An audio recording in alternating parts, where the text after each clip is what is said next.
बिस्मिल्लाहिर्रहमानिर्रहीम। अस्सलामुअलैकुम। BBC 11 headlines news से मैं हूं सबा मुनीर।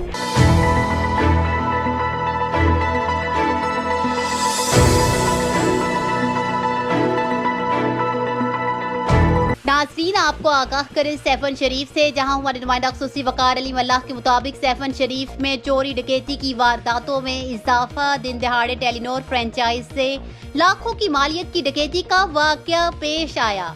तफसीलात के मुताबिक सैफन शरीफ में चोरी डकैती की वारदातों में इजाफा।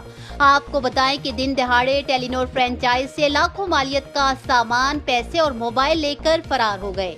फुटेज में देखा जा सकता है कि दो लड़के हथियार के जोर पर फ्रेंचाइज मुलाजिमा से पैसे सामान लेकर आसानी से फरार हो गए हैं। फ्रेंचाइज मालिकान का कहना है कि 24 घंटे गुजरने के बावजूद सैफन पुलिस उनको गिरफ्तार नहीं कर सकी।